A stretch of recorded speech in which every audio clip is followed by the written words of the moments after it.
The arrival. The vast emptiness of space had always beckoned humanity, a siren call that whispered of adventure and discovery. For centuries we had gazed at the stars, wondering if we were alone in the universe. On that fateful day in 2157, we finally got our answer. The Galactic Council's envoy arrived in a ship that defied human understanding. It glided into Earth's orbit with impossible grace, its hull shimmering with colors our eyes couldn't fully process. As the ship descended through the atmosphere, the world held its collective breath. Dr. Elena Reyes, lead xenobiologist at the United Earth Space Agency, stood at the forefront of the welcoming committee. Her heart raced as the ship's doors opened, revealing beings that looked like they had stepped out of a fever dream. The aliens, calling themselves the Zarkuli, were a symphony of iridescent tentacles and crystalline structures that seemed to float in midair. "Welcome to Earth," Elena said, her voice steady despite the adrenaline coursing through her veins. "We come in peace and friendship." The lead Zarkuli, a being that towered over the humans, extended a shimmering appendage. "We bring greetings from the Galactic Council," it said, its voice a melodious hum that seemed to bypass their ears and resonate directly in their minds. "We have long awaited this moment." In the days that followed, Earth became a whirlwind of activity. The Zarkali shared glimpses of their advanced technology, curing diseases that had plagued humanity for millennia, and offering solutions to the climate crisis that had pushed Earth to the brink. In return, humans shared their art, music, and literature, which seemed to fascinate the aliens to no end. Elena found herself working closely with Salfar, the Zarkali's chief scientist. As they exchanged knowledge, she couldn't help but notice a certain unease in her alien counterpart. "Xalfar," she said one day, as they were reviewing genetic data, "I can't shake the feeling that there's something you're not telling us." The alien's crystalline structures dimmed slightly, a sign Elena had come to associate with distress. "You are perceptive, Elena. There is indeed a matter of great importance we have yet to discuss." Zelfar's next words sent a chill down Elena's spine. "The galaxy is not the peaceful utopia we may have led you to believe. There is a threat, one that has consumed countless civilizations. We call them the Void Harbingers." The alien proceeded to show Elena holographic images that made her blood run cold. Entire solar systems reduced to ash, planets cracked open like eggs, and civilizations snuffed out in the blink of an eye. "The Harbingers are relentless," Zalfar continued. "They consume all in their path, growing stronger with each world they destroy. We have fought them for millennia, but we are losing ground." Elena's mind raced. Why tell us this now? Why not when you first arrived? Zalfar's body pulsed with a soft, sad light. "We needed to understand you first, to see if you were worthy of the burden this knowledge brings." "And?" Elena asked, her voice barely a whisper. "We believe you are," Zalfar said. "In fact, we believe you may be the key to our survival." Elena's brow furrowed. "I don't understand. We're centuries behind you technologically. How could we possibly help?" Zalfar's tentacles waved in a pattern that Elena had come to recognize as excitement. "It's not your technology we need, Elena. It's your spirit, your adaptability, your capacity for violence." The word hung in the air, heavy with implication. Elena felt a mix of pride and unease wash over her. "What do you mean?" "In all our travels, we have never encountered a species quite like humanity," Zalfar explained. "You are capable of great kindness, yet also possess a savagery that both terrifies and fascinates us. We believe this duality may be the key to defeating the Void Harbingers." Elena sat in stunned silence, trying to process the weight of Zalfar's words. The fate of not just Earth, but the entire galaxy, seemed to rest on humanity's shoulders. "What do you need us to do?" she finally asked, her voice filled with determination. Zalfar's body glowed with an intensity Elena had never seen before. "We need you to fight, Elena. We need you to unleash the full might of humanity upon the Void Harbingers. But be warned, The path ahead is fraught with danger, not just from our enemies, but from the darkness that lurks within your own species. As Elena looked out the window at the bustling city below, she realized that everything had changed. Humanity had dreamed of the stars for so long, but they had never imagined that the galaxy would be a battlefield, and they certainly never thought that their own capacity for violence would be their greatest asset. The dawn of a new era had arrived, and with it, the true test of humanity's place in the cosmos. As Elena steeled herself for the challenges ahead, she couldn't help but wonder, in the fight to save the galaxy, would humanity lose its soul? The stars twinkled in the night sky, no longer a source of wonder, but a reminder of the looming threat. Humanity stood at the precipice of its greatest adventure and its greatest horror. The galaxy would never be the same again. The Alliance. The news of the Void Harbingers spread through Earth like wildfire. Panic gripped some, while others felt a surge of determination. Humanity had faced extinction before, from its own making, but never on a galactic scale. The United Earth government convened an emergency session, and for the first time in history, the planet stood truly united. General Akira Tanaka, a veteran of the Third World War, and now the highest-ranking military officer on Earth, stood before the assembled leaders of humanity. His weathered face bore the scars of countless battles, but his eyes burned with an intensity that made even the most hardened politicians shift uncomfortably in their seats. "Ladies and gentlemen," he began, his voice a low growl that commanded attention, "we stand at the precipice of the greatest war humanity has ever known. The Zarkeli have shared their military technology with us, but it will not be enough. We must bring something to this fight that the galaxy has never seen before." Dr. Elena Reyes, now serving as the chief liaison between humanity and the Zarkeli, stepped forward. "General Tanaka is right. The Zarkeli believe that our unique approach to warfare may be the key to defeating the Void Harbingers." A murmur rippled through the assembly. President Chen of the United Earth government leaned forward. "What exactly do you mean by unique approach, Dr. Reyes?" Elena took a deep breath. "Throughout our history, humanity has demonstrated an unparalleled capacity for adaptation in warfare. From the invention of gunpowder to nuclear fission, we have consistently pushed the boundaries of destructive capability. The Zarkeli believe this.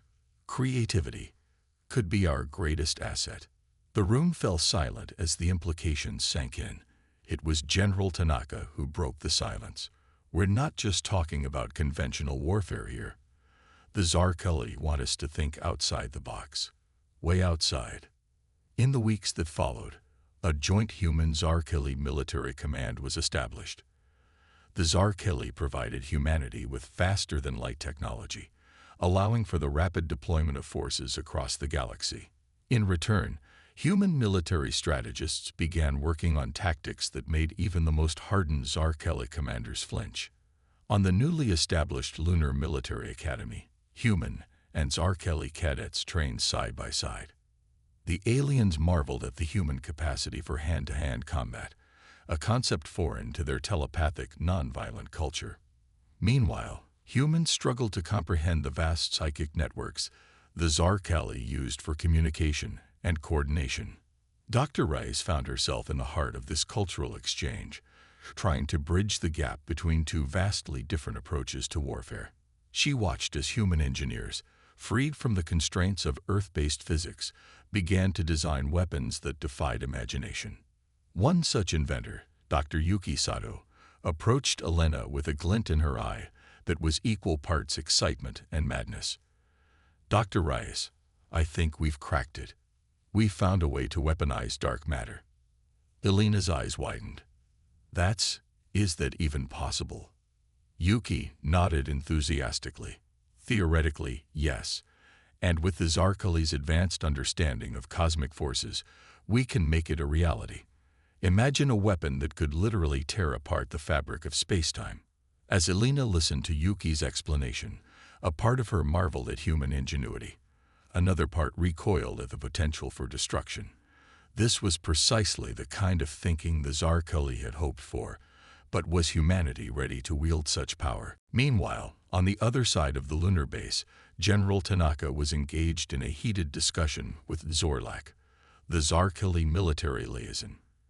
"Your species' approach to warfare is disturbing," Zorlak communicated, its crystalline structure pulsating with unease. Tanaka's face remained impassive. "War is disturbing, Zorlak. But if we're going to beat these void harbingers, we need to be willing to do the disturbing. But some of these tactics, they violate every principle of galactic warfare. The use of biological weapons, manipulating gravity wells to crush entire fleets, turning stars into weapons. It's unthinkable." Tanaka's eyes hardened. "That's exactly why it'll work. The Void Harbingers won't be expecting it. Sometimes, to defeat a monster, you have to become one." As the alliance between humans and Zarkali grew stronger, so did the unease among some members of the Galactic Council. Reports of human military preparations sent shockwaves through the galactic community. Some saw hope in humanity's ruthless determination. Others saw the potential birth of a force just as terrifying as the Void Harbingers themselves. On Earth, the war effort transformed society. Every aspect of human civilization was geared towards the coming conflict. Children who once dreamed of being doctors or teachers now aspired to be void fighters and xenotech engineers. The entire planet became a fortress, bristling with defenses that melded human innovation with Zarkali technology. As the first human warships took to the stars, carrying weapons that could unmake worlds, Alina Ray stood in the lunar observation deck, watching them depart. Zalfar floated beside her, its tentacles waving gently in the artificial gravity.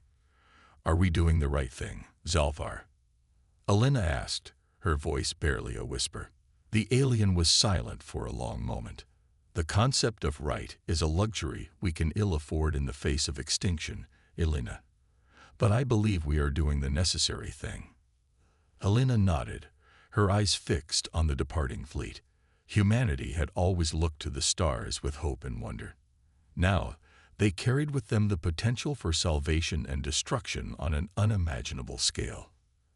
As the last ship winked out of sight, jumping to faster than light speed, Alina couldn't shake the feeling that the galaxy was holding its breath. The die was cast. Humanity was going to war, and the universe would never be the same. Little did they know, the true test of humanity's resolve and its capacity for horror was yet to come. The Void Harbingers were approaching, and with them, a conflict that would push humanity to its very limits and beyond. The first strike. The vastness of space offered no comfort as the combined human Zarkili fleet approached the Andromeda's edge, the last line of defense before the Void Harbingers advance into the Milky Way. Tension crackled through the neural networks of the Zarkali ships and the comm channels of the human vessels. This was it, the moment that would define the future of not just two species, but the entire galaxy. Aboard the UES Prometheus, the flagship of the human armada, Admiral Sarah Chen stood on the bridge, her eyes fixed on the holographic display of the battlefield. Beside her, the Zarkali commander Zexlar's crystalline form shimmered with nervous energy. "Status report," Chen barked, her voice steady despite the weight of trillions of lives resting on her shoulders. Her XO, Commander Rodriguez, responded quickly. "All ships report ready, Admiral. Weapon systems are hot, and the Zarkili psychic network is fully integrated with our tactical systems." Chen nodded, then turned to Zexlar. "Any sign of the enemy?" The alien's form pulsed with dark colors. "Our long-range sensors detect a massive energy signature approaching. It's them, Admiral. The Void Harbingers are here." As if on cue, the void of space before them seemed to tear open. Ships, if they could be called that, poured through the rift. They were monstrosities of twisted metal and pulsing organic matter, defying all known laws of physics and biology. "All ships, battle stations." Chen's voice rang out across the fleet. "Remember your training. Remember what we're fighting for. Engage at will." The battle that ensued was unlike anything the galaxy had ever witnessed. Human ingenuity melded with Zarkali technology in a symphony of destruction. Beams of concentrated dark matter lanced out from human ships, tearing Void Harbinger vessels apart at the subatomic level. Zarkali cruisers projected massive psychic shields, absorbing enemy fire and redirecting it back with terrifying accuracy. But the Void Harbingers were relentless. For every ship they lost, two more seemed to take its place. They fought with a single-minded purpose that chilled even the most hardened human veterans to the bone. In the thick of the battle, the UES Hercules, commanded by Captain Aisha Kazemi, found itself surrounded by Harbinger ships. Kazemi's voice crackled over the comm. "Admiral, we're cut off. Permission to deploy the Nova Bomb." Chen hesitated for a split second. The Nova Bomb was one of humanity's most terrifying creations, a weapon capable of inducing a localized supernova. Its use had been hotly debated, with many arguing it was too dangerous to ever be deployed. "Do it, Captain," Chen ordered, her voice grim. "May God have mercy on us all." The Hercules hull split open, revealing a payload that pulsed with barely contained energy. As Harbinger ships closed in, Kazemi gave the order. The bomb launched, and for a moment, all was silent. Then the universe exploded. A new star blazed to life in the midst of the battlefield, its birth throes obliterating everything within a vast radius. Harbinger ships vaporized instantly, and even Allied vessels at the edge of the blast zone suffered heavy damage. As the light faded, a massive hole had been torn in the Harbinger fleet. But the cost was high. The Hercules and its entire crew had been lost, along with several other ships caught in the blast. On the bridge of the Prometheus, even the stoic Admiral Chen couldn't hide her shock. "My God," she whispered, "what have we done?" Zexelar's form had turned a pale, sickly color. This is beyond anything we imagined. The destructive potential of your species." But there was no time for reflection. The Harbingers, though reeling from the unexpected attack, were regrouping. Chen steeled herself. "All ships press the advantage. Don't let their sacrifice be in vain." The battle raged on. Human Marines, encased in powered armor that made them living tanks, teleported onto Harbinger ships, engaging in vicious close-quarters combat. They fought with a ferocity that shocked even their Zarkali allies, using weapons that bent gravity itself to crush their enemies. Dr. Elena Reyes, watching the battle unfold from a command center on Luna, felt her heart sink. The casualties were mounting on both sides, and the brutality of the conflict was beyond anything she had imagined. This wasn't the enlightened first contact she had dreamed of as a young scientist. This was a war of extinction, with humanity unleashing horrors upon horrors in the name of survival. As the first day of battle drew to a close, the combined fleet had managed to push back the initial Harbinger assault. But it was clear that this was only the beginning. The Void Harbingers would be back, in greater numbers, and with greater fury. In the aftermath, as damage reports flooded in and the body count rose, Admiral Chen addressed the fleet. Her face, broadcast on screens across thousands of ships, showed the strain of command, but her voice remained resolute. "Today, we have shown the galaxy what humanity is capable of. We have faced an enemy that has terrorized civilizations for eons, and we have bloodied their nose. But make no mistake, this is only the beginning. The path ahead will be long and brutal.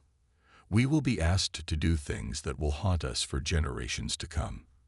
But we do this not just for Earth, not just for the Zarkali, but for every sentient being in this galaxy. We fight so that others may live in peace. Remember that in the dark days ahead." As Chen's words echoed across the fleet, reactions varied. Some felt a surge of pride and determination. Others, having witnessed the horrors of the Nova Bomb and other human weapons, felt a creeping dread. What would humanity become in its quest to save the galaxy? On Luna, Elena Reyes turned away from the screens, her mind racing. The Zarkali had sought humanity's help for their capacity for violence, their ability to think the unthinkable. Now, faced with the reality of that violence, even they seemed shaken.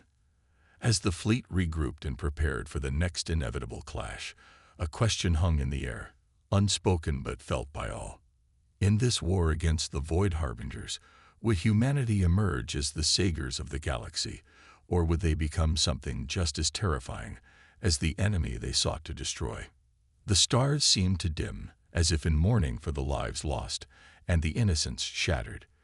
The true test of humanity's resolve and its soul was yet to come. The turning point. 6 months into the war against the Void Harbingers, the galaxy was a changed place. The initial shock of humanity's brutal efficiency in combat had worn off, replaced by a grim acceptance of their methods. Across the Milky Way, species that had once looked upon humans with curiosity or disdain now regarded them with a mixture of fear and desperate hope. On Earth, the war effort had transformed society. Cities had become sprawling factories, churning out weapons and ships at an unprecedented rate. The brightest minds on the planet worked tirelessly, pushing the boundaries of science and morality in equal measure. Dr. Elena Reyes stood in her lab, surrounded by holographic displays of ongoing battles and research projects. Her eyes were sunken, dark circles testament to countless sleepless nights. She barely recognized herself anymore. The idealistic xenobiologist had been replaced by a hardened war scientist. Dr. Reyes, a voice called from the doorway.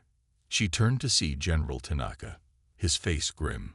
"We need to talk about Project Prometheus." Elena's blood ran cold. Project Prometheus was the most classified, most morally dubious endeavor humanity had ever undertaken. "Has the Council approved it?" she asked, her voice barely a whisper. Tanaka nodded. "They've given us the green light. God help us all." Across the galaxy, the war raged on. Human Zarkeli fleets clashed with Void Harbinger armadas in battles that reshaped star systems. Planets were sacrificed as tactical pawns, entire populations evacuated, or in some horrific cases, left as bait to draw in Harbinger forces. Admiral Sarah Chen, her face now gaunt and her eyes haunted, stood on the bridge of the UESS Prometheus. The ship, like its commander, bore the scars of countless battles. "Admiral," her XO reported, "we're picking up a massive Harbinger fleet entering the Orion sector. They're heading straight for the Zarkeli homeworld." Chen's jaw clenched. This was what they had been dreading. A direct assault on the heart of their ally civilization. "Alert the Zarkeli High Command. Tell them it's time to deploy the Lazarus Protocol."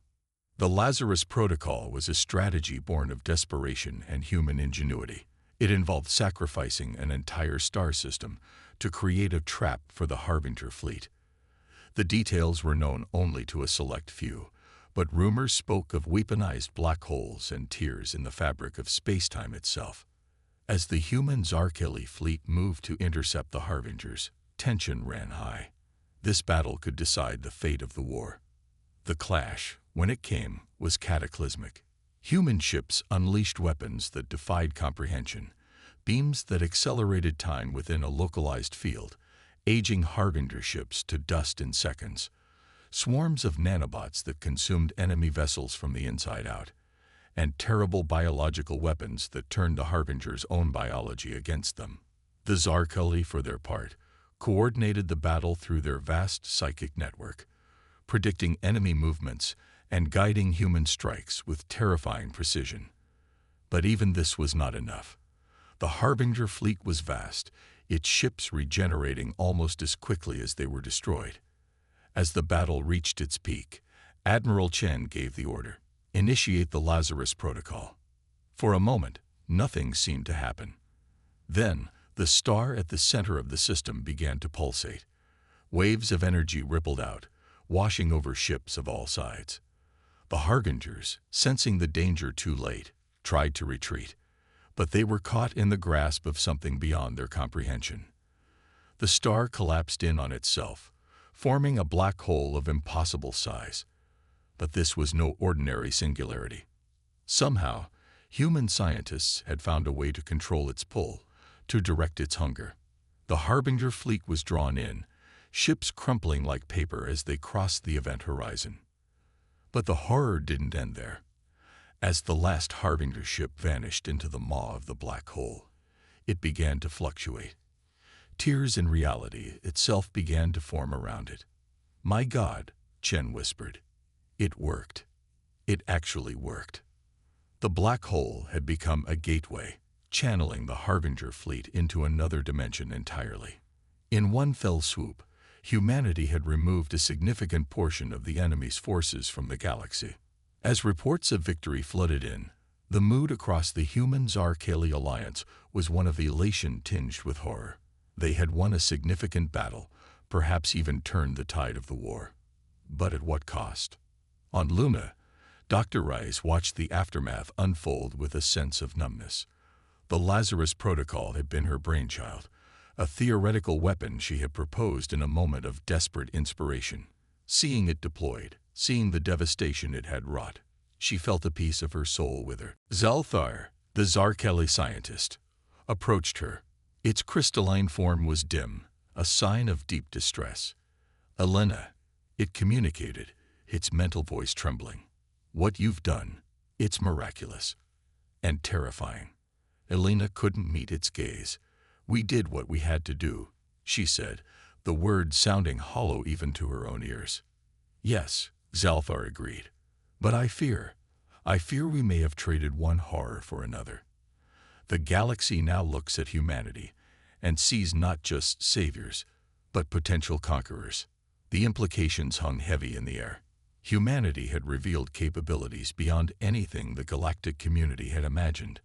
They had defeated a threat that had terrorized the galaxy for eons. But in doing so, they had become something that inspired as much fear as the Harbingers themselves. As news of the victory spread, reactions across the galaxy were mixed. Many celebrated, seeing an end to the Harbinger threat at last. Others watched the footage of the battle with growing unease, wondering what it meant for the future of the galaxy. In the depths of space, as the remnants of both fleets limped home, a chilling realization began to dawn. The war against the Void Harbingers was nearing its end. But for humanity, and for the galaxy at large, a new chapter was just beginning. The question now was, what kind of story would it be? One of peace and cooperation, or one of dominance and fear? As the black hole continued to pulse ominously in the distance, a new era for the galaxy hung in the balance, with humanity standing at its center, powerful, terrifying, and utterly transformed. The aftermath. The galaxy held its breath in the wake of the Lazarus Protocol. The Void Harbingers, a threat that had loomed over countless civilizations for millennia, had been decisively defeated. But as the dust settled, a new reality began to take shape, one that was perhaps just as terrifying as the threat they had vanquished. On Earth, parades filled the streets. Humanity celebrated its victory, reveling in its newfound status as saviors of the galaxy. But in the halls of power, a different mood prevailed. Leaders grappled with the implications of their success and the terrible power they now wielded. Admiral Sarah Chen, hailed as the architect of victory, stood before the United Earth government. Her uniform was adorned with medals, but her eyes carried the weight of the lives lost under her command. "We stand at a crossroads," she began, her voice echoing through the chamber. "We have saved the galaxy, yes, but in doing so, we have revealed ourselves to be capable of unimaginable destruction. The question now is, what do we do with this power?" In the audience, Dr. Elena Rice listened intently. The past year had aged her decades, the burden of her creations etched into every line on her face. As Chen spoke of responsibility and restraint, Elena couldn't help but wonder if it was too late. Had they already crossed a line from which there was no return? Across the galaxy, reactions to humanity's ascendance were mixed. Some worlds petitioned for Earth's protection, seeing in humanity a powerful ally against future threats. Others began to arm themselves, fearing that the species that had defeated the Void Harbingers might turn their terrible weapons on the rest of the galaxy. The Zarkali, once humanity's staunchest allies, found themselves in a difficult position. They had sought out humans for their potential, but the reality of that potential had proven more than they had bargained for. Telfar, now serving as the chief liaison to Earth, addressed the Galactic Council. "We owe humanity a debt we can never repay." The aliens' thoughts resonated through the chamber. They have saved us all from annihilation, but we must also acknowledge the danger they represent. Their capacity for violence, their ability to conceive of weapons that defy the laws of nature. It is a double-edged sword that could either protect or destroy us all. As the council debated, whispers of a new movement began to spread through the galaxy. Some called it human primacy, others Terran supremacy. Its adherents argued that humanity's victory over the Harbingers proved their right to lead the galaxy. Fringe groups on Earth and its colonies began to speak of a Pax Humana, a new era of peace enforced by human military might. General Tanaka, watching these developments with growing concern, called a private meeting with Admiral Chen and Dr. Rice. "We're sitting on a powder keg," he growled, his weathered face creased with worry. "Half the galaxy wants to worship us, the other half wants to nuke us back to the Stone Age. And we got idiots at home talking about a human empire. We need to get ahead of this. Fast." Chen nodded grimly. "I agree. But how? We can't just pretend the last year didn't happen. We can't uninvent the weapons we've created." Alina, who had been silent until now, spoke up. Maybe that's exactly what we need to do." Both military leaders turned to her, confusion evident on their faces. "Explain," Tanaka demanded. Alina took a deep breath. "What if we proposed a galactic non-proliferation treaty? We agree to dismantle our most devastating weapons, share some of our defensive technology, and submit to oversight from a coalition of species. We position ourselves not as conquerors, but as guardians, powerful, yes, but restrained." The room fell silent as the implications of her words sank in. It was Chen who finally broke the silence. "It's a noble idea, Alina. But do you really think people will go for it? After everything we've been through, everything we've sacrificed?" Alina's eyes flashed with determination. "They have to. The alternative is an arms race that will make the Harbinger War look like a schoolyard scuffle. We have a chance here. A chance to shape the future of the galaxy. We can choose to rule through fear, or we can choose to lead by example." The debate raged for weeks, not just among Earth's leadership, but across the entire galaxy. Human ambassadors traveled to every corner of the Milky Way, pleading their case for cooperation over domination. It was a hard sell. Many species, still reeling from the Harbinger War, were reluctant to trust the species that had unleashed such devastation, even in the name of salvation. But slowly, painfully, a consensus began to emerge. The Galactic Concordat, as it came to be known, was signed 2 years after the defeat of the Void Harbingers. Under its terms, humanity agreed to severe restrictions on its military capabilities in exchange for a leadership role in a new galactic defense coalition. The day the Concordat was ratified, Dr. Alina Rice stood on the observation deck of the lunar base, watching the ceremonies unfold on the screens before her. Beside her stood Exalfar, its crystalline form glowing with cautious optimism. "Do you think it will work?" Alina asked, her voice barely above a whisper. Zalfar was silent for a moment before responding. "It is a start," the alien communicated. "Your species has shown great capacity for both creation and destruction. Now you have chosen a path of restraint and cooperation. It will not be easy, but it is the best hope for lasting peace." Alina nodded, her gaze drifting to the stars beyond the viewport. Humanity had looked to those stars with wonder, then with determination, and finally with a terrible resolve that had reshaped the galaxy. Now they looked to the stars with a mix of hope and trepidation, uncertain of what the future might hold. As the ceremonies concluded and the new era officially began, Alina couldn't help but reflect on the journey that had brought them here. They had saved the galaxy, yes, but they had also shown it horrors beyond imagination. The coming years and decades would determine whether humanity would be remembered as saviors, conquerors, or something in between. The stars twinkled silently, offering no answers. But as Elena watched, she felt a glimmer of hope. They had faced the darkness, both from without and within, and emerged scared but unbroken. Whatever challenges the future held, humanity would face them not alone, but as part of a galactic community they had helped forge in the crucible of war. The horrors of humanity had saved the galaxy. Now it was time to see if the virtues of humanity could preserve it. As the Earth rotated slowly in the distance, beautiful and fragile, Elena made a silent vow. They had unleashed terrible weapons in the name of survival. Now they would work just as tirelessly in the name of peace. The galaxy would remember humanity not just for the war they had won, but for the peace they would build. The future, uncertain but full of potential, beckoned, and humanity, chastened but undefeated, stepped forward to meet it.